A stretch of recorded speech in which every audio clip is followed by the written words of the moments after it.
Doutora Vanessa, doutora Oi. Cláudia Hermínia já está na sala e doutor Fábio, pode dar início. Eles estão sem vídeo, doutora Cláudia? Tudo bem? Aí, doutor Fábio já está aqui também, doutora Cláudia. Pode iniciar, viu, doutora Vanessa? Boa Posso tarde. iniciar? É sua. Tá bom, boa tarde para todos. É um prazer imenso receber aqui o doutor Fábio Baquerete Vitor, nosso amigo aí de jornada, né, de muito tempo, a doutora Cláudia Hermínia de Lima e Silva também, que foi aí convidada para fazer parte desse evento de hoje. Doutor Fábio, doutora Cláudia, já conhecem por telefone a doutora Maria Celeste e a doutora Karen, elas estão presentes, estão aí nos prestigiando. Doutora Maria Celeste Moraes e desembargadora Karen, se quiserem fazer aí um cumprimento aí ao doutor Fábio e à doutora Cláudia, fiquem à vontade. Boa tarde, doutor Fábio. Boa tarde, doutora Cláudia Hermínia. Eu sou presidente da Associação Brasileira das Mulheres de Carreira. Boa tarde. E gostaria muito de agradecer a doutora Vanessa para isso em nosso nome. Eu vou passar a palavra também para a desembargadora Karen Emerick, que é a nossa vice-presidente. Saibam da nossa alegria e da nossa honra de receberem os dois na nossa videoconferência de um assunto tão importante e que, para nós, saibam que é o início da programação do mês comemorativo da mulher. No mês de março, a partir, então, agora desta data, nós estamos comemorando o início da nossa programação festiva do mês em que comemora-se o Dia Internacional da Mulher. Então, saibam que nós estamos começando com chave de ouro, com muita alegria, com muita honra de recebê-los e, portanto, agradecemos a disponibilidade de estarem conosco. Muito obrigada, sejam bem-vindos, viu, doutor Fábio e doutora Cláudia Hermínia. Vou passar a palavra à doutora Karen, a nossa desembargadora vice-presidente, para que ela também possa saudá-los. Boa tarde a todos que estão aqui presentes, em especial os nossos convidados, doutor Fábio, doutora Cláudia. Dizer que é uma alegria muito grande recebê-los e uma honra também, né, nesse ano, já completando aí um ano de pandemia, dessa doença louca que está mudando tanta coisa nas nossas vidas, ter essa possibilidade de ouvi-los, né? Pessoas tão capacitadas, tão prontas aí para poder nos dar um norte a respeito dessa questão da vacinação, enfim, de toda essa novidade que nós estamos passando por ela, estamos vivenciando.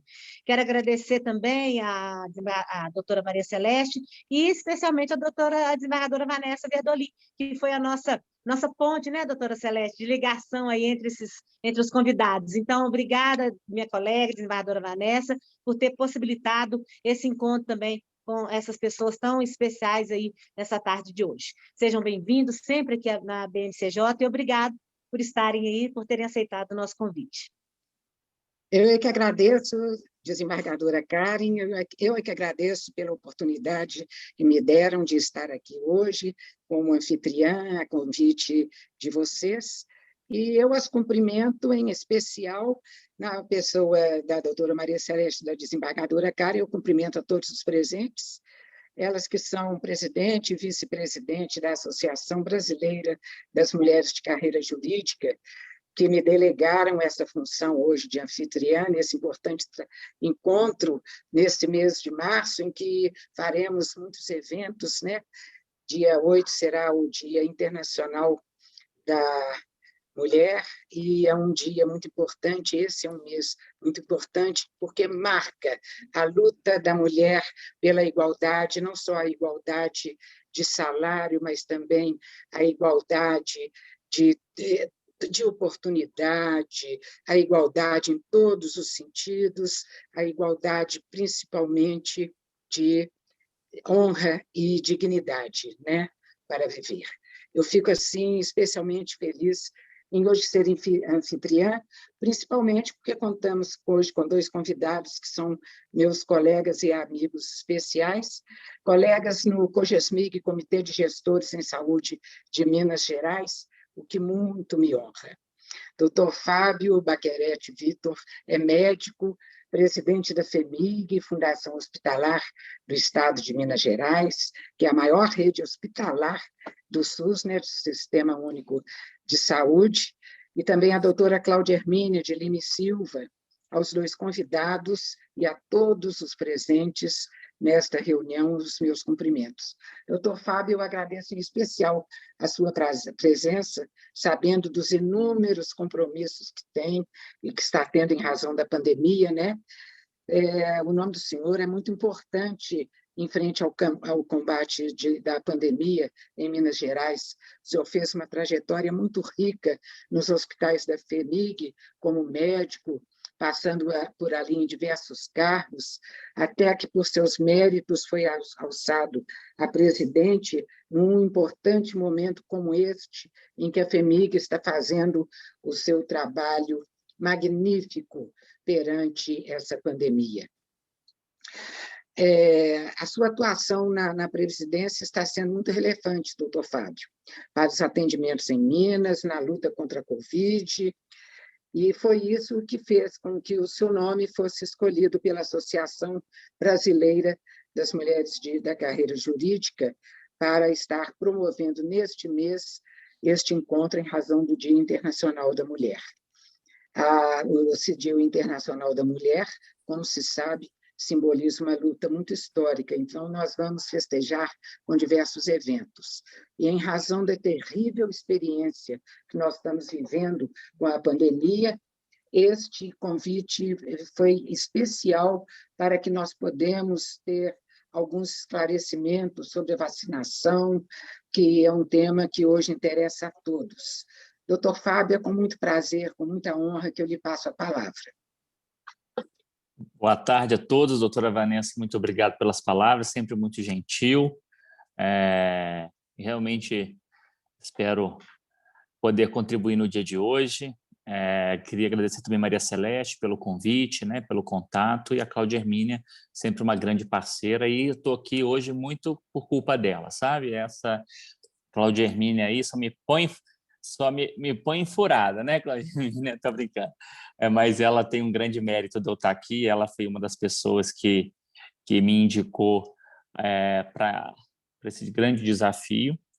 Realmente eu espero poder contribuir no dia de hoje um pouco, né, tirando as dúvidas. É um momento muito complexo de dois sentimentos, um sentimento de esperança, né, com a vacina que vem chegando, com uma perspectiva aí nos próximos meses de um aumento do número de vacinas, mas também no momento nítido de piora da pandemia, provavelmente os meses mais difíceis que iremos enfrentar dentro desse ciclo de mais de um ano que iremos agora bater recordes de mortes diariamente, bem provavelmente nas próximas semanas. Então, nós temos dois sentimentos, mas o sentimento hoje que nós vamos abordar aqui é esse sentimento de esperança, que é a vacina. Então, pelo menos o tema é um tema melhor, né, mais ameno para a gente discutir e tirar um pouco das dúvidas, obviamente, a que foi levantada aqui.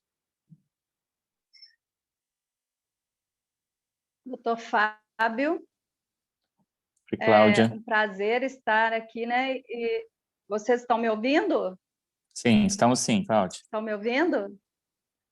Eu tive um pequeno problema de conexão que voltou e é um prazer estar aqui. Eu queria muito agradecer o convite também da doutora Maria Celeste, da doutora Vanessa Verdolim, nossa querida doutora Vanessa, que também é diretora do COGESMIG, né? E tem essa missão tão grandiosa, está à frente de grandes projetos, e o doutor Fábio Bacheretti, que está aí também à frente de um grande desafio, à frente de todas as organizações da rede FHEMIG, todas as organizações hospitalares, e a batalha do Covid tem sido realmente um grande desafio, né? E como um vírus veio desafiar a ciência, veio desafiar os profissionais de saúde, veio desafiar a capacidade até mesmo de imunidade das pessoas, né, que se achavam imunes, principalmente os jovens, atletas,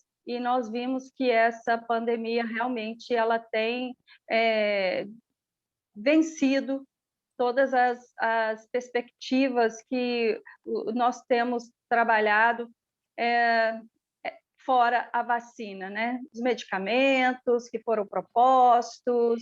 Então, realmente, é o distanciamento social, as máscaras, o uso do álcool gel, e que são as medidas de prevenção, e essa nossa grande esperança agora, que é a vacina. Então, doutor Fábio, eu como debatedora agora, né, nesse momento, queria perguntar para você, que está à frente de todas as organizações hospitalares públicas agora do Estado, né?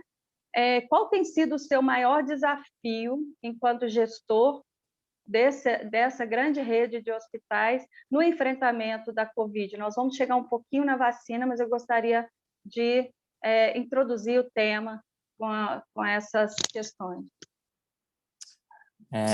Bom, Cláudia, o grande desafio que a gente começou a discutir em janeiro de 2020, né, mais de um ano, era o desafio da imprevisibilidade, né? A gente não sabia como seria o comportamento do vírus no Brasil.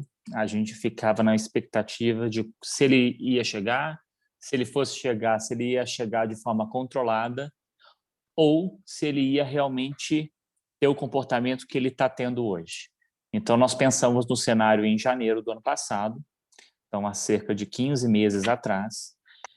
Junto com a Secretaria Estadual de Saúde, nós planejamos o pior cenário. Então, em janeiro e fevereiro, nós começamos a mapear todos os leitos do Estado, e também nós começamos a olhar para os locais que já estavam sofrendo com a pandemia, em especial a Europa à época, em relação ao comportamento do vírus. E percebemos que esse vírus é um vírus muito seletivo em relação à sua gravidade em pacientes com comorbidades e pacientes, consequentemente, que têm comorbidades os mais idosos, e já com um comportamento meio 8 ou 80. O jovem com geralmente uma evolução muito tranquila, com as crianças basicamente não tendo uma evolução desfavorável, e o idoso com um desfecho um pouco mais proporcionalmente mais grave. Então, a FHEMIG focou na expansão de leitos de terapia intensiva, uma vez que é um leito difícil de se ampliar, que tem que ter uma expertise, que tem que ter uma estrutura física e principalmente recurso humano. Então, a gente planejou então a expansão intensa de leitos de terapia intensiva. Tanto é que em fevereiro, o Eduardo de Menezes passa a admitir os primeiros casos de suspeitas de Covid em Minas Gerais, e em março ele já passa a ser um hospital exclusivamente dedicado ao Covid, e até hoje ele está dessa forma. Então, a gente expandiu muitos leitos de terapia intensiva, mais de 120 leitos, basicamente em Belo Horizonte, com os 40 no Júlia Kubitschek e 30 no Eduardo de Menezes. Além disso, o interior, que a gente tem hospitais relevantes em Juiz de Fora, Barbacena e Patos de Minas, também ampliando leitos de terapia intensiva. Com o decorrer do ano, houve uma expansão que foi ampliada, muito relacionado ao financiamento pelo Ministério da Saúde, que é um financiamento importante em relação a isso. Aí as outras instituições passaram a ter interesse no leito, e isso foi se expandindo. Então, o maior desafio foi não ter a previsibilidade, saber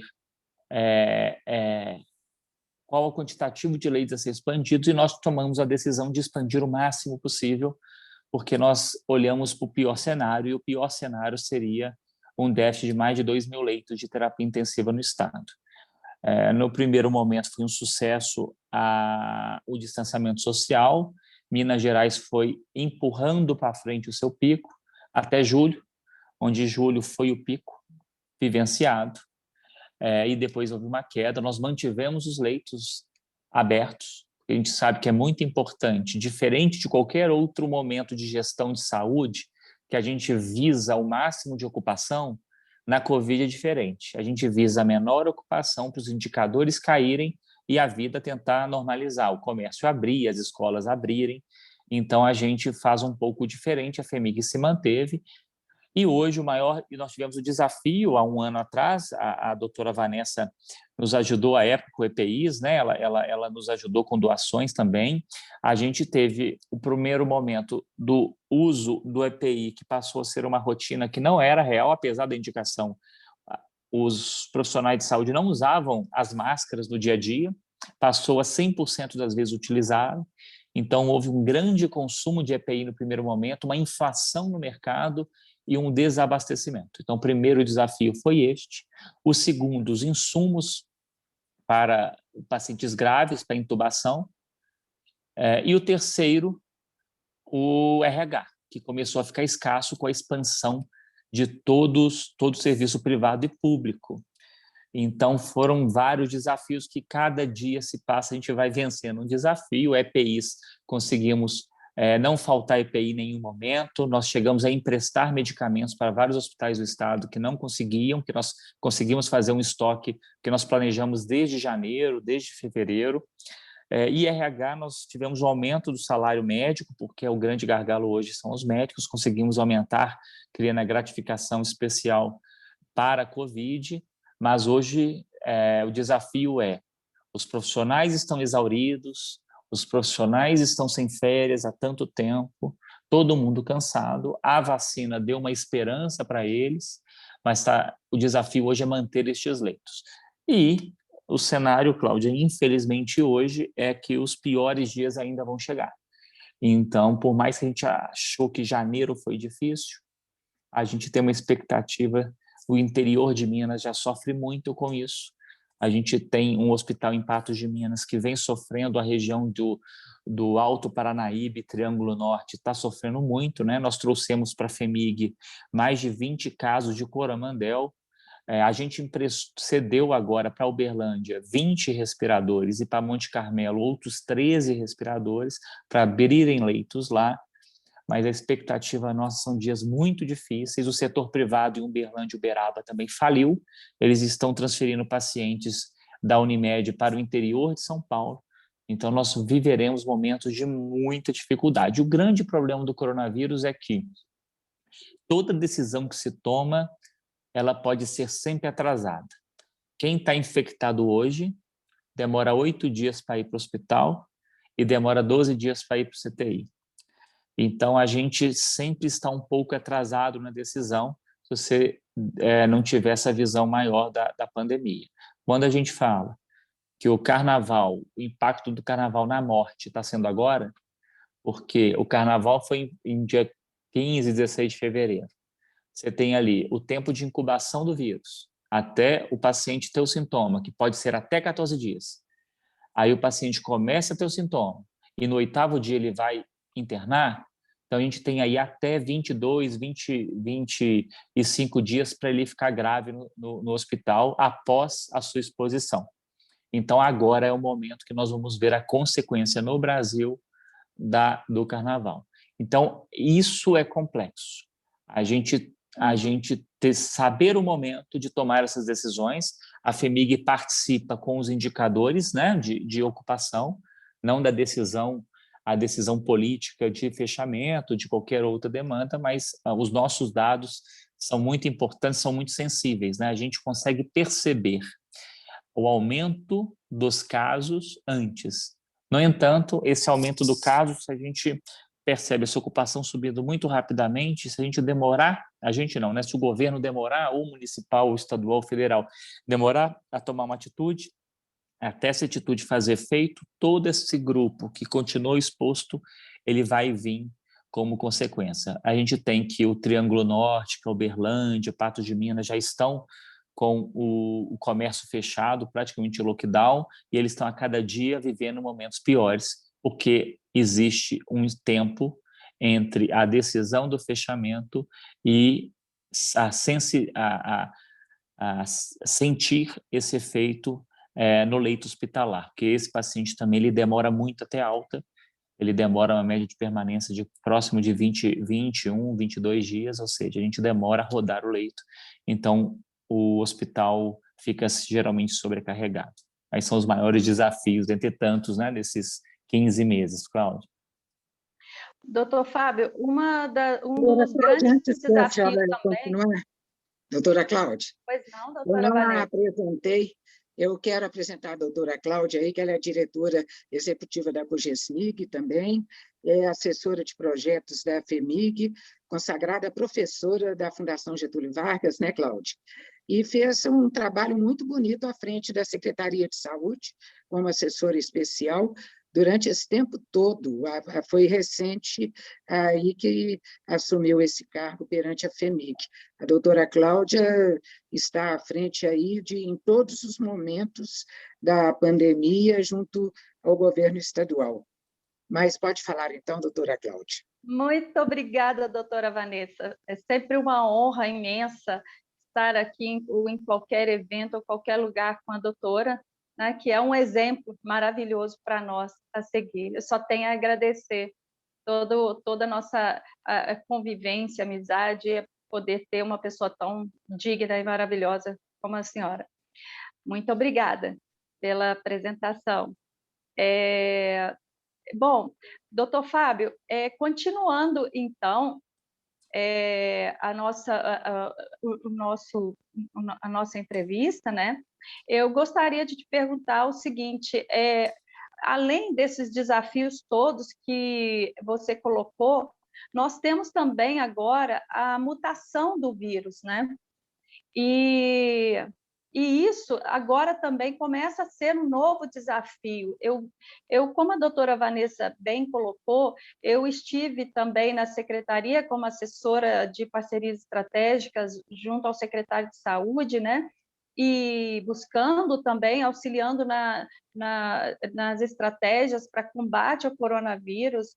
E uma das coisas que nós sempre vivenciamos ali é o grupo operacional e os epidemiologistas, infectologistas da secretaria, junto com toda a equipe estratégica, trabalhando para tomada de decisão antecipada, para que a população não venha a sofrer ou que viesse postergar uma determinada decisão, justamente por isso que você falou. O vírus ele tem o seu tempo de incubação, né? Então, a gente, pelos dados epidemiológicos e pela projeção de contaminação, você já visualiza um cenário e você tem que tomar decisões antes que aquele cenário chegue ao nível que se está identificando.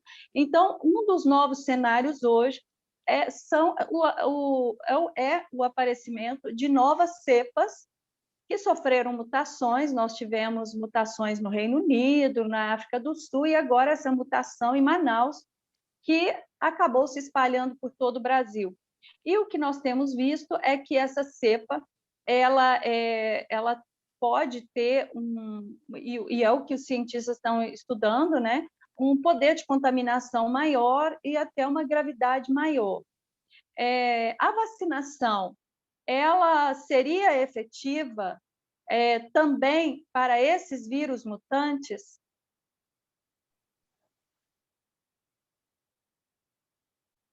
Doutor Fábio?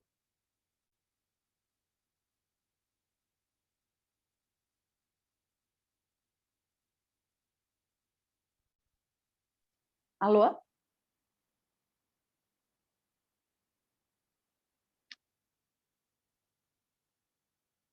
Doutor Fábio, alô, vocês estão me ouvindo? Eu estou ouvindo, o doutor Fábio é que parece que não está. Parece que ele não está com câmera também. Eu também estou ouvindo muito bem. Doutora Maria Celeste. Estou ouvindo muito bem. Também, né? Conhecê-la assim pessoalmente, conversamos pelo Desculpa, telefone. Cláudia, caiu, me perdoe. Aí, é porque você está na cidade administrativa, né, doutor Fábio? Isso, aí eu tenho que fazer pelo celular. Você passa o mesmo problema que eu também estou pelo celular, porque não consegui pelo notebook, e você está virado de cabeça para baixo. Deixa eu tentar ajeitar aqui, ver o que está acontecendo. Agora sim. Mas o problema meu... Deixa eu ver se eu consigo aqui, Cláudia, só um minutinho. Está ótimo, não, está ótimo assim. Tá ótimo. Tá ótimo. Desse jeito. Doutor Fábio, você conseguiu ouvir a minha pergunta? Ouvi sobre as mutações, Isso. e sobre o aumento da expectativa de transmissibilidade e gravidade. E sobre a vacina, se a vacina seria efetiva para essas novas mutações. Essa pergunta é muito importante, Cláudia, porque as mutações eles fazem parte especialmente de qualquer vírus, e toda vacina, a gente faz um exemplo paralelo claro entre a vacina da gripe, que a gente habitualmente toma todo ano, né, da influenza, que ela é anual exatamente por essas mutações, né? A mutação, ela faz parte da rotina científica do desenvolvimento de vacina. A gente, inclusive, tem um privilégio no Brasil, que os novos vírus geralmente surgem primeiro no hemisfério norte, e o outono e o inverno do hemisfério norte, quando a gente vai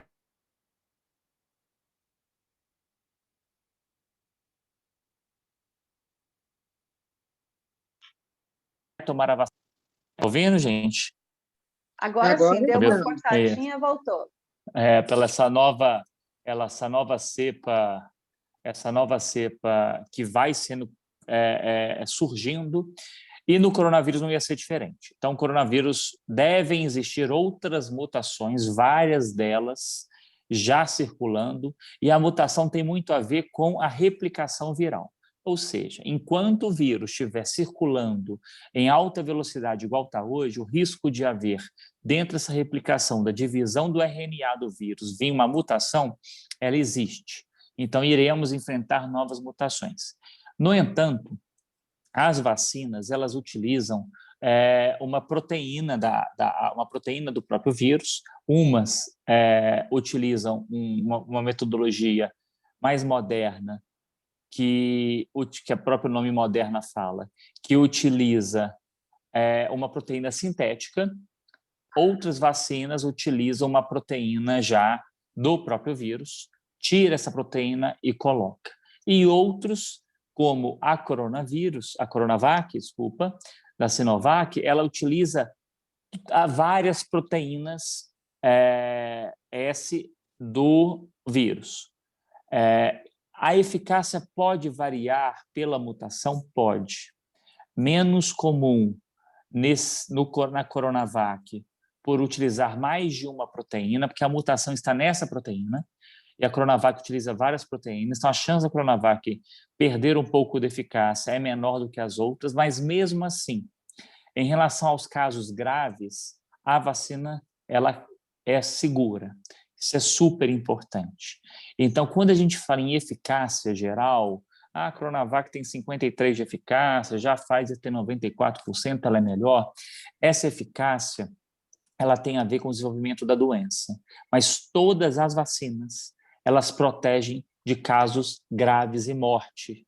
Todas elas, com 100% até então. Então, assim, o mais importante disso, iremos descobrir a queda de eficácia com o tempo de estudo. No entanto, o que já se sabe é que o mais importante hoje é a gente proteger a população de casos graves e fazer, de alguma certa, um bloqueio, que a gente sempre chamou de imunidade de rebanho, que é bloquear o vírus, a chance de um passar para outro. Então, muito importante, há um nítido aumento da transmissibilidade pelo novo coronavírus mutado, especialmente o de Manaus, que circula muito no Brasil. No entanto, não se sabe ainda se ele condiciona pacientes a ficarem mais graves, não se sabe ainda isso. Já se tem um entendimento sobre a sul-africana e a inglesa, que sim, ela pode ser um pouco mais letal, mas a brasileira ainda não se sabe. Mas o mais importante, a vacina continua eficaz e segura. Isso é muito importante para todos. Então, importante que os medos, né, como nosso papel muito aqui também é tirar essas dúvidas e tirar os medos em relação a isso, quando chegar a hora de cada um de tomar a vacina, tome a vacina que estiver disponível, que ela vai te proteger de formas graves, que ela vai diminuir a praticamente zero risco de óbito. Então, isso aí já se sabe. e essas mutações vão continuar acontecendo. Isso é super importante saber. Doutor Fábio, essas mutações do vírus SARS, Covid-19, SARS-CoV, Covid-19, essas mutações, elas têm surpreendido, inclusive, os cientistas, porque são inúmeras mutações, né? E existem mutações que chegam a acontecer 10 vezes na proteína do vírus. Então, isso irá dificultar o diagnóstico. Então, o que se sabe é que as vacinas continuarão efetivas, né? Porém, os métodos diagnósticos poderão sofrer alguma alteração. Então, é possível que uma pessoa se teste negativo por causa de uma mutação e, na verdade, ele esteja positivo, porque são também vários casos de pessoas relatando que fizeram o teste, deram negativo, porém estavam já com coronavírus e ficaram com um estado mais grave, inclusive indo para o CTI. Perfeito, Cláudia, isso aí então, o vírus pode enganar o diagnóstico, né? Pode. Essa mutação pode enganar o diagnóstico. O e teste isso falso... é um grande desafio para nós também, né? Sem dúvida. O teste falso negativo ele já existia antes das mutações e agora se amplifica. Tem que ter uma atualização, sim, porque o método PCR, que é o RT-PCR, ele faz exatamente o sequenciamento genético da proteína para dar o diagnóstico. No entanto, se essa proteína está mutada, quando você fizer esse PCR, que é fragmentar todo o genoma daquela proteína para ver se bate aquele sequenciamento com o que se tem do teste positivo ou detectável, isso vai, sem dúvida nenhuma, dar muito mais falso negativo. Por isso é super importante que haja uma atualização nesses kits de PCR com as novas cepas. Então, quando for fazer os testes, os grandes laboratórios, eles vão ter que testar o sequenciamento genético pelo método PCR de várias cepas diferentes. E, sem dúvida, tem outro ponto, né, Cláudia?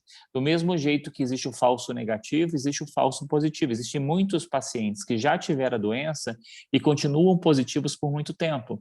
E, nesses casos, muitos vão fazendo esses testes depois do quadro e acham que ainda continua positivo ou que é uma nova doença e não é o caso. Mas isso é muito mais sensível à mutação do que a própria vacina. Lembrando que essa mutação tem a ver com o número de replicação, que tem a ver com o número de transmissão. Então, a tendência é diminuir as mutações conforme a vacinação vai evoluindo e vai acontecendo. Isso mesmo. Doutor Fábio, apareceu uma pergunta. Já licença, doutora Cláudia. Pois não, doutora. Tem uma pergunta aqui da doutora Maria Celeste. Ela quer saber, diante da falta da vacina, se o Estado pode adquirir independentemente do Ministério da Saúde. É uma boa pergunta. Isso aí muda sempre, né? A primeiro momento, o Estado de Minas Gerais tinha decidido participar apenas do Programa Nacional de Imunização, né? Com essa distribuição pelo PNI nacional. No entanto, há um novo movimento dentro do CONAS, né, que é de todos os secretários de saúde, que se unem num comitê de tentar a compra de vacinas pelos estados. Os municípios também estão fazendo isso. Obviamente, a busca de comprar especialmente imunizantes que ainda não estão contemplados pela PNI para não haver concorrência, porque não adianta concorrer pelo mesmo imunizante, porque vai faltar. Mas é buscar uma parceria ou com a Pfizer ou com outros imunizantes, como a Johnson, que está já foi aprovado pelo FDA nos Estados Unidos. Então, existe esse movimento, existe essa expectativa, mas isso muda, né, doutora Vanessa? Não vi quem fez a pergunta. Isso muda porque os contratos feitos preferencialmente, os contratos de imunizante, até pela OMS, para ser feito com o governo federal. Com o governo federal. Então, existe esse movimento mundial de não haver concorrência ou do setor privado ou de estados e municípios, porque não há vacina para todos. No entanto, há esse movimento, sim, de outros imunizantes que não existem contratos com o governo federal, e existem essas conversas que estão se avançando. Se isso vai ou não concretizar, ou se o Estado, se o governo federal vai sair na frente e fazer contratos com os outros imunizantes, aumentando essa possibilidade, só saberemos aí nas próximas semanas, né, para ver como que vai ser. Mas existe esse movimento, sim, dos secretários estaduais de fazer uma compra direta com alguns laboratórios. Obrigada, doutor Fábio. A pergunta foi da doutora Maria Celeste. E aproveitando que o senhor falou do teste, a desembargadora Karen está perguntando qual é o teste considerado aí mais preciso. Ótima pergunta. O teste específico para a COVID chama RT-PCR. Ele é o sequenciamento por um método de PCR de genoma, que você tira o swab, que é aquele cotonete grande, que você coloca na nasofaringe ou na orofaringe. Existe já agora uma evolução de teste de saliva, mas no mesmo método que é o PCR. Então, qualquer caso de doença ativa, ou seja, síndrome gripal, contato com o paciente sabidamente positivo, entre o 3º e o 8º dia de sintoma, faz o RT-PCR. A partir do 8º dia, cai a chance de dar positivo e começa a entrar os falsos negativos, aí sim a sorologia passa a ter valor, que é o exame de sangue. Recomenda-se o exame de sangue mais tardiamente para saber se já teve contato ou não, que é o IgG e o IgM. Então, esse teste ele é muito mais epidemiológico, para saber se teve ou não teve, do que saber se a doença está ativa. Então, o exame padrão ouro é o RT-PCR, que é o SUAB. Obrigada, doutor Fábio. Se alguém mais quiser fazer pergunta, o chat está aberto. Devolvo a palavra à doutora Cláudia. Obrigada, doutora Vanessa. Muito boas suas colocações, né, e as perguntas que foram realizadas. Doutor Fábio, voltando para a questão das vacinas novamente, gostaria de te perguntar a respeito da segurança de todas as vacinas e quais são as vacinas prováveis de chegar ao Brasil. Todas elas são seguras em relação à questão de efeitos colaterais, o que se tem relatado, quais são os pacientes onde se tem um grupo onde não é aconselhável tomar a vacina e por quê? Muito boa pergunta, Cláudio. Primeiro, 100% das vacinas testadas na fase 3, todas elas nenhuma teve um efeito colateral importante. Óbito ou gravidade, então todas são seguras. Por isso eu falo, tomem qualquer vacina que elas são seguras, independente de onde que é a sua origem. Todas passaram por uma fase 3, testaram muitas pessoas, então todas elas que estão aprovadas por algum órgão de controle, no Brasil a Anvisa, fora do Brasil tem da Europa, tem dos Estados Unidos, tem de outros países, e a única aprovada pela OMS até hoje é a Oxford. Então, todas essas vacinas são seguras. Hoje, no PNI, Programa Nacional de Imunização, nós temos 2 vacinas que estão sendo distribuídas, que é a da Coronavac, que é a da Oxford, que é a AstraZeneca. Essas são as vacinas hoje contempladas. Existe a possibilidade, já existe a única vacina que já tem o registro definitivo pela Anvisa é da Pfizer, então ela pode ser comercializada se houver o contrato entre o laboratório e o governo brasileiro. Nós temos a Sputnik, que já existe um possível acordo de distribuição também, que é a vacina russa. A Sputnik tem uma diferença em relação a órgãos de controle já aprovados no mundo. A Pfizer não há essa dúvida, mas a Sputnik ainda precisa passar por algumas aprovações, mas ela realmente está bem avançada em relação a gente conseguir fazer parte da PNI.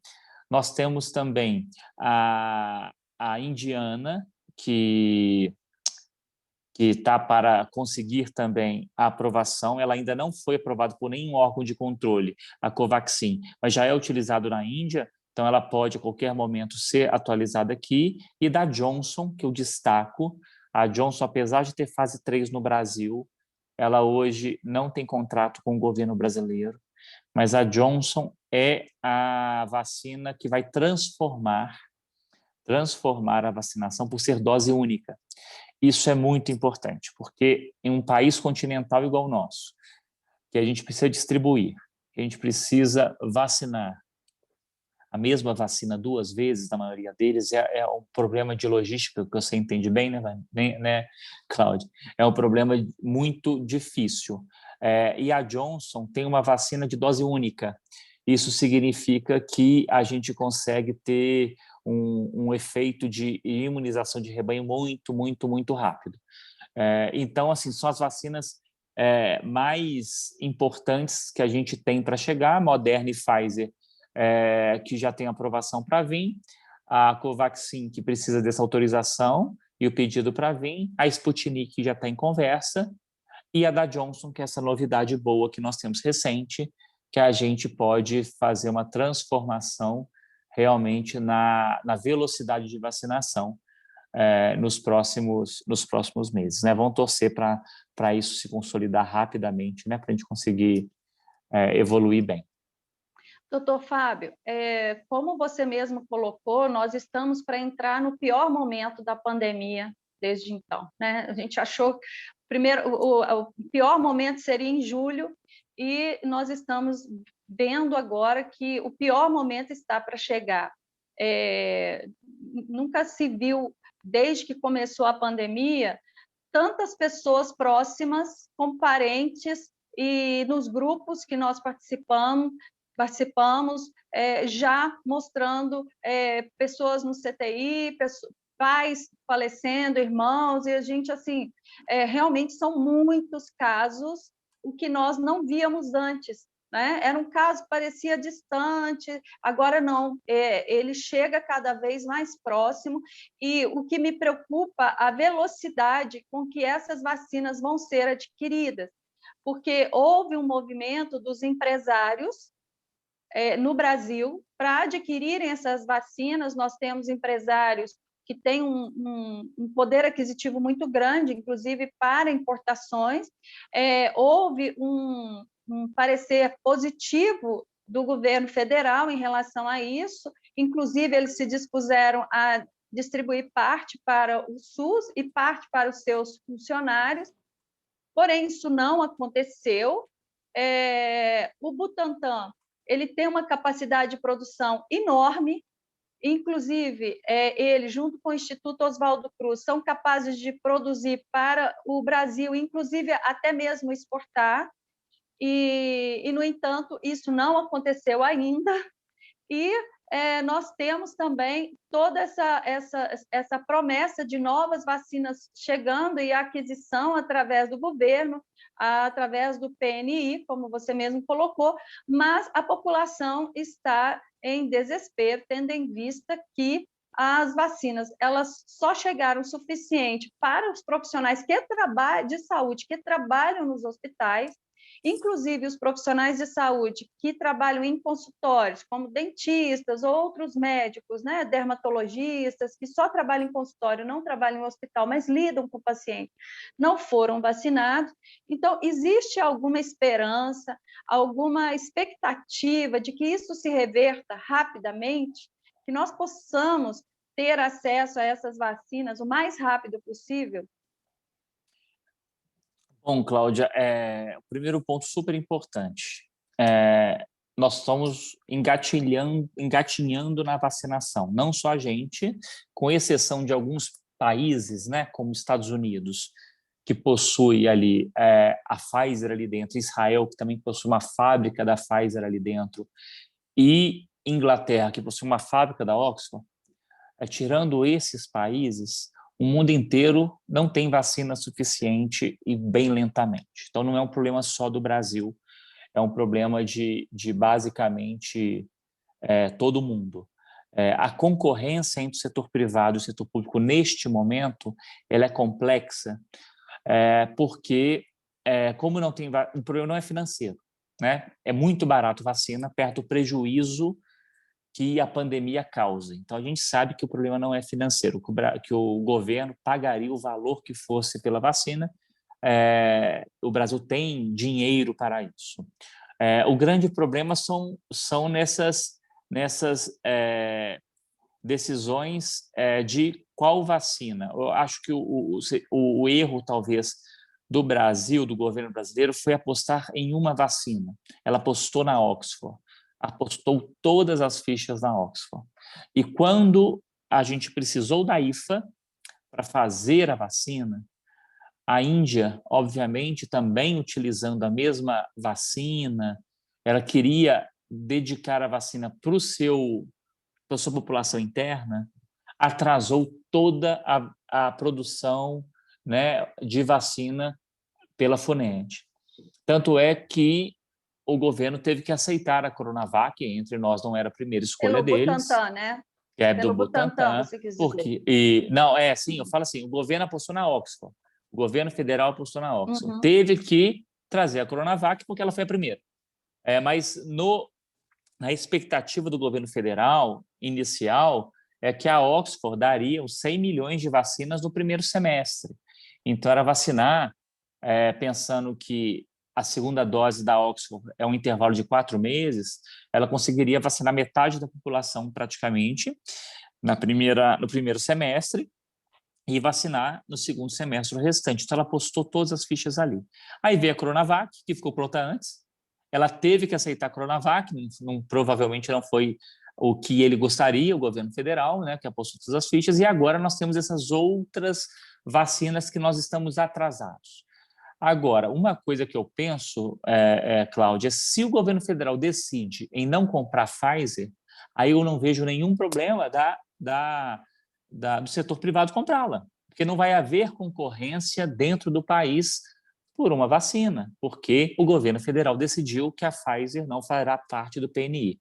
Então, essas dúvidas que deveriam ser sanadas, para que o setor privado faça um papel também de imunização, utilizando um insumo, né, que não seria utilizado pelo governo federal. Porque a gente fica na dúvida. O PNI hoje é Oxford, Coronavac. Vai ter Sputnik? Se sim, não haver concorrência com o setor privado, ok. Mas se não, deixe o setor privado pegar e vacinar a população. Não vejo nenhum problema quanto a isso. Então, essas dúvidas em relação à falta de transparência em relação a isso causa realmente essa dúvida dentro da população. Então, eu acho que tem que ser mais transparente, tem que tomar-se decisões rápidas para dizer: todas as vacinas que estão aprovadas por algum órgão de controle serão contratadas pelo governo federal. Se sim, contrata vacina PNI. Se não, libera para o setor privado, que não vai ter nenhum tipo de concorrência com o setor público na aquisição dessas vacinas. E o que a gente observa, doutor Fábio, é justamente essa demora entre a tomada de decisão e a ação propriamente dita, né? Como eu já falei, já tem praticamente quase um mês que houve uma afirmação do governo federal em concordar que os empresários pudessem comprar as vacinas desde que não fossem concorrentes, como você colocou. E nós já aproximamos de um mês, isso não foi realizado. Não sei se teria que sair um decreto ou alguma coisa, mas acontece que, como isso não acontece e nem o governo federal consegue abastecer em quantidade suficiente, a população não está sendo vacinada e nós estamos tendo uma contaminação em massa, como estamos vivendo.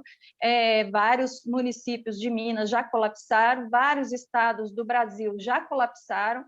A situação realmente é muito urgente agora, né? Já passa assim de um certo desespero que a gente observa. Inclusive, os profissionais de saúde, como você mesmo colocou, estão exaustos, né, doutor Fábio? E vocês têm tido dificuldades até mesmo para contratar novos profissionais, né, para estarem participando e ativamente nesse momento. Doutor Fábio, eu sei que você está com uma nova reunião agora, né? você tem uma reunião com o secretário e os secretários municipais de saúde, inclusive, relacionada a esse tema. Mas eu queria só fazer mais uma última pergunta, seria possível? Claro, claro, sim. Sei que você está saindo, a sua reunião às 18 horas, mas a gente tem só um minutinho aqui, né? O Brasil, ele tem uma expertise muito grande em relação à logística de vacinação, né? Coisa que muitos países não têm. Essa logística, nós tivemos várias campanhas, né? A vacina da gripe, por exemplo, não houve nenhum problema em relação à rede de frios, a transporte dessas vacinas até os municípios, a atenção primária trabalhando ali, os pontos de aplicação das vacinas. Minas Gerais é um exemplo nessa parte. Porém, a gente sabe que, no caso do coronavírus, nós temos uma situação diferente das outras, onde nós temos o problema da aglomeração, do risco de aglomeração das pessoas para se vacinar. Então, existe alguma iniciativa do Estado ou dos municípios para evitar essa aglomeração que está prevista no caso de, mesmo com o cronograma de vacinação, para que isso não aconteça? Para que tenha um agendamento? Em relação à vacinação, certo? A vacinação, para evitar a aglomeração das pessoas e novas contaminações. Porque nós já sabemos de casos, né? Inclusive um amigo nosso, médico, que 5 dias após ter tomado a primeira dose da Coronavac, apareceu com sintomas e está internada até hoje, né? Então, complementando a pergunta da doutora Cláudia, a doutora Maria Celeste pergunta também, doutor Fábio, tem muito a ver aí, se a FUNED, que é a Fundação Estadual que produz medicamentos, se ela tem condições também de produzir vacina, como o Butantan e o Fiocruz vêm fazendo. Aí, complementando. Então, Cláudia, a vacinação, o ato de vacinar, ela é um ato do município. Então, cada município acaba fazendo o seu protocolo. Como a gente tem pouca vacina ainda, a aglomeração ela não é tão evidente igual seria se a gente tivesse vacina para todo mundo, né? Mas a recomendação que se tem, que Belo Horizonte Especial faz, Belo Horizonte está indo a muitas residências de pacientes idosos ou agendando a vacinação para evitar aglomeração. Mas, certamente, no momento que chegar mais vacinas, no momento que chegar um número de vacinas que vai vacinar grupos maiores de pessoas e houver, obviamente, uma corrida aos postos de saúde, certamente algum protocolo de distanciamento social tem que ser feito. Na Inglaterra, em especial, eles vacinam, porque como é a vacina da Pfizer, e a vacina da Pfizer tem que estar em grandes geladeiras, né? Eles fizeram um agendamento com confirmação, né? Então, é agendado para não ter aglomeração. Eu acredito que isso deve ser feito pelos municípios para evitar essa aglomeração. Só para vocês terem noção de vacina, o Brasil é um dos que mais vacinou no mundo. Tirando os Estados Unidos, que chega a quase 80 milhões de vacinas, a Argentina a gente tem cerca de 9 milhões de vacinados, a Argentina não chegou em 2 milhões, o Canadá não chegou a 2 milhões, a gente tem uma população maior, mas a proporção, você percebe que a gente consegue vacinar uma porcentagem da população maior do que vários países, até europeus. A gente tem cerca de 9 milhões vacinados, a Alemanha, que é um país rico, tem 6,5 milhões de vacinados, e começou a vacinar antes da gente. O Japão começou a vacinar recentemente. Então, um grande problema hoje, realmente, é a quantidade de vacinas. Então, não é só o Brasil que sofre com isso. Os únicos países que se destacam são aqueles que têm um domínio completo no laboratório, em especial da Pfizer, que é nos Estados Unidos, em Israel, e na China e na Índia, e na Inglaterra. São esses países que se destacam por terem, dentro do país deles, estes laboratórios. Em relação à FUNED, a FUNED é um exemplo de produção de algumas vacinas. ela produz a meningo para todo o Brasil e medicamentos também. No entanto, este tipo de vacina precisa de uma tecnologia mais avançada, um investimento alto. Está previsto, dentro do investimento até compensatório da Vale, que fez um acordo recente com o governo do estado, e um investimento realmente na ampliação da FUNED, já foi dado um passo inicial de investimento para que a gente consiga desenvolver vacinas desse porte. Mas, infelizmente, no Brasil, apenas o Butantan, que está, na verdade, se ampliando para fabricar a vacina. Hoje, o Butantan ele faz o envasamento da vacina, ela recebe a IFA, dilui e envasa, ela ainda não produz a vacina. A previsão é que demore um pouco o Butantan produzir a IFA e a vacina aqui no Brasil, ainda não consegue. E a Fiocruz também, este ano, consegue produzir a IFA e a vacina. Mas, por enquanto, a gente só faz o envasamento e a FUNED ainda demora alguns anos para chegar nesse nível do Butantan e da Fiocruz para a gente conseguir fazer essa vacina. Muito obrigada, doutor Fábio. Eu sei que você está na sua hora da outra reunião que você tem que entrar. Eu gostaria de agradecer muito a sua participação e excelentes suas colocações. Eu não sei se mais alguém gostaria de fazer alguma pergunta nesse momento, que eu gostaria de devolver a palavra para a nossa anfitriã, doutora Vanessa Verdoli, para que possa dar os encaminhamentos finais. Muito obrigada, doutor Fábio. Aqui não consta nenhuma pergunta a mais. Se alguém que estiver aqui presente quiser perguntar, mas aqui não consta. Doutor Fábio, nós agradecemos muito a sua presença, as suas palavras, inclusive as informações que trouxe foram tão amplas que eu acho que todos estão sentindo a mesma coisa que eu. Veio amenizar um pouco a ansiedade que a gente tem de saber o que está acontecendo, o que pode acontecer, as expectativas. Isso daí ficou muito bem esclarecido. É uma pena que a gente ainda teria muito, muito, muito para falar, quem sabe num segundo momento, né, uma outra oportunidade, o senhor possa falar mais aí, porque o que o senhor trouxe foi muito útil para todos nós. Muito obrigada, mais uma vez, pela sua presença, pela disponibilidade e pelas informações importantíssimas que o senhor trouxe para nós. Muito obrigado, o senhor pode ficar à vontade de se retirar, eu sei que o senhor tem agora. Pois não, doutora Maria Celeste. Tão culto, tão inteligente, tão competente, eu li, né, que ele é o mais jovem presidente da FEMIG, da história da FEMIG.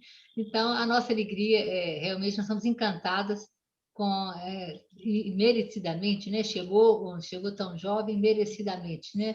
Eu só quis fazer esse comentário, né, doutora Vanessa? Porque 35 anos é muito... Realmente, ele entrou para a história da FEMIG. Parabéns, e num momento crucial, evidentemente, da nossa história, da história do país e do mundo. Realmente, parabéns, foi excelente a exposição, excelente. E as perguntas da doutora Cláudia também vieram realmente a esclarecer aquilo que nós queríamos. Eu passo a palavra para o doutor Fábio. Desculpa, viu, doutora Vale? Pode passar. Obrigado. Já fui mais novo, viu, doutora Maria Celeste? Eu já estou com 37, já vai ficando, o tempo passa, né? Mas agradeço o convite, em especial a doutora Maria Celeste, a doutora Vanessa e a Cláudia, uma parceira sempre. Agradeço as perguntas, espero ter contribuído um pouco, foi muito rápido, estou à disposição para outras perguntas e deixo só o final aqui, sempre a recomendação que viveremos dias difíceis agora, então... distanciamento social, especialmente aos jovens de casa, né, que estão por aí andando, aglomerando no trabalho ou fora do trabalho, uma atenção especial, que passem para todos, porque a gente viu que o jovem, nesse momento, quando se pensa que o jovem está adoecendo mais, ficando mais grave, não é porque o vírus mudou, é porque ele está mais exposto e ele que está trazendo o vírus para dentro de casa, e a gente está vendo pessoas há 1 ano isolado pegando Covid, e a gente sabe que ele está pegando porque estão trazendo o vírus para dentro de casa. Então, recomendo que o vírus agora está circulando muito, então é momento a gente redobrar a atenção, porque tão logo, a vacina vai chegar para todo mundo. Estou à disposição, doutora Vanessa, foi um prazer, pode me convidar que sempre estarei presente. Isso aí deixa nosso dia mais mais ameno, porque daqui a pouco eu saio dessa reunião para fazer reunião de problema. Essa reunião de agora foi uma reunião muito gostosa de fazer. Agradeço o convite. Muito obrigada, nós aqui agradecemos. Uma boa noite para o senhor e boa reunião. Boa noite a todos. Obrigado. Boa noite, doutor Doutora Fábio. Cláudia, a senhora quer fazer alguma consideração a mais? A senhora tem alguma informação a mais para trazer para a gente? Bom, doutora Vanessa, também gostaria imensamente de agradecer a oportunidade de estar aqui junto com pessoas tão ilustres. Foi um evento realmente muito enriquecedor, ter a presença do doutor Fábio, a presença da doutora junto conosco e as pessoas que estão participando, as perguntas, eu creio que foram muito esclarecedoras nesse momento. Reafirmo a colocação do doutor Fábio agora no final, para o cuidado com o distanciamento, para justamente os jovens, os pais que têm os filhos e que os filhos saem, que tomem esse cuidado, que tentam orientar os filhos. Infelizmente, nós temos visto muito isso acontecer, os próprios filhos passando para os pais que estão isolados em casa, né? Então, é uma situação difícil, estamos entrando em um momento muito complicado, esperamos que logo, logo a vacina esteja aí, vamos estar também com um sentimento positivo, com uma boa energia, entendendo que, acima de tudo, nós estamos com a proteção de Deus, trabalhando em prol dessas pessoas, trabalhando na saúde de um modo geral, para que as pessoas possam se contaminar o mínimo possível e para que aquelas pessoas contaminadas possam ser tratadas e receberem todo o cuidado que elas merecem. Então, que a vacina chegue logo, né? E eu agradeço mais uma vez o convite e estar aqui com vocês. Muito obrigada. Nós é que agradecemos, doutora Cláudia, sua intermediação aí foi maravilhosa, trouxe também muitos esclarecimentos, uma exposição também muito rica, agradecemos muito a sua disponibilidade e a sua presença.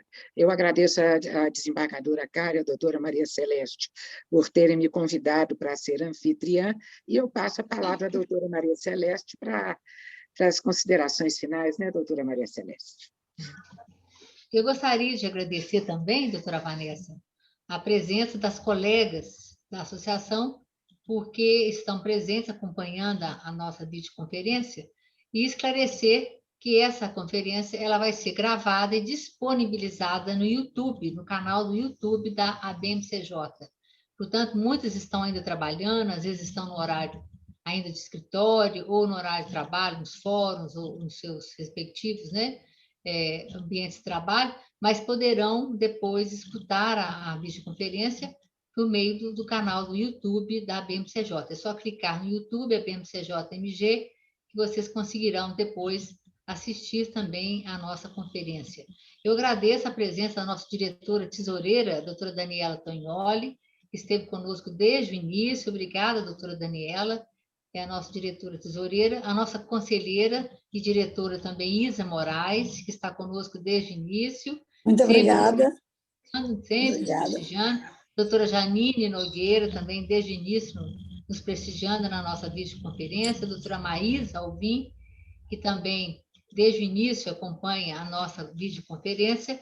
E, portanto, peço-lhes que possam também divulgar para as colegas que não puderam estar por força, né, do horário de trabalho, mas que possam assistir depois. O conteúdo foi muito importante, para mim foi essencial. Eu quero até mesmo depois pedir a parentes e colegas que possam assistir, porque para mim esclareceu várias questões que me pareciam importantes. Doutora Karen, a senhora também pode fazer uso da palavra, para que nós possamos também deixar uma palavra para a doutora Cláudia Hermínia. Então, eu só tenho a agradecer, né? Foi espetacular, doutora Cláudia. A produção, as perguntas, trouxe para a gente assim, tanto esclarecimento, e eu vou postar, onde eu postei o convite da live, eu vou postar para não deixar de assistir no canal do YouTube, porque, nossa, foi muito rico. Eu anotei aqui tudo que eu pude, para poder ler várias vezes também, assistir, eu gosto de anotar, né? Mas muito obrigada, viu? pela sua presença, por ter trazido aí, junto com o doutor Fábio, tanto esclarecimento para nós. Estamos todos tão angustiados com isso, né? Eu tenho mãe idosa, eu sou também do grupo de comorbidades, então a gente fica com cuidado danado, essa questão do jovem, tem filha aí de 24 anos que, né, acaba que sai, aí eu estou sempre falando. Então, isso tudo foi muito esclarecedor. Muito obrigada mesmo, assim, foi espetacular. Eu vou passar isso para todos os grupos, para não deixar de assistir no YouTube todos esses esclarecimentos que vieram para nós. Muito obrigada. Vamos tirar a nossa foto oficial, doutora Vanessa? Vamos tirar. Quem puder abrir o vídeo, às vezes algumas estão com problema de vídeo, mas quem puder abrir o vídeo, nós vamos tirar a nossa foto oficial para colocar também no nosso site e no nosso Instagram, viu, doutora Claudemir? Nós temos Instagram. Eu agradeço imensamente. Para que vocês possam também divulgar no Instagram a videoconferência, viu, doutora? Então, vamos lá.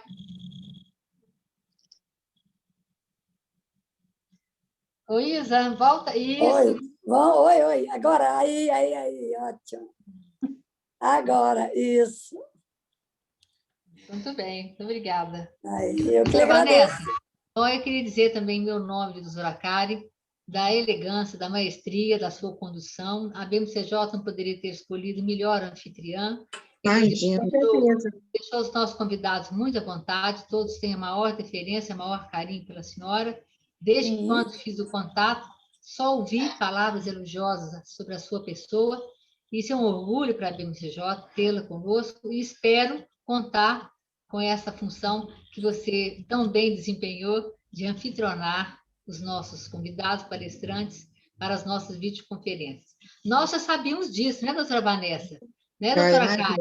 Sim. Ela, quem a conhece como nós conhecemos, né, há tanto tempo, tanto no Tribunal de Justiça, mas agora presidindo a Comissão de Direito Hospitalar da OAB Mineira, que é também um grande orgulho para nós advogados, a nossa classe OAB, feliz escolha do nosso presidente, de tê-la como presidente da Comissão de Direito Hospitalar, está fazendo um trabalho realmente riquíssimo nesse período tão difícil da vida brasileira. E aqui em Minas, então, nós estamos com uma atividade, a doutora Helena de la Mônica sempre me faz essa menção do seu trabalho exitoso e dinâmico na Comissão de Direito Hospitalar. É muito orgulho e muita satisfação para a BMCJ. Muito um beijo grande, obrigada. Agora, fiquem à vontade, eu me despeço também e agradecendo. Muito obrigada, doutora Vanessa, foi muito feliz a sua conversa. Obrigada pela oportunidade, foi maravilhoso estar com vocês. E obrigada, doutora Cláudia, obrigada a todos. Foi um grande prazer, eu agradeço imensamente. Muito obrigada. Obrigada, viu, Daniela? Doutora Vanessa, obrigada. Você brilhou, viu? Muito obrigada. Obrigada, querida. Beijo. Obrigada. Tchau. Obrigada, viu, Cláudia? Tchau. Tchau. Obrigada, gente. Tchau.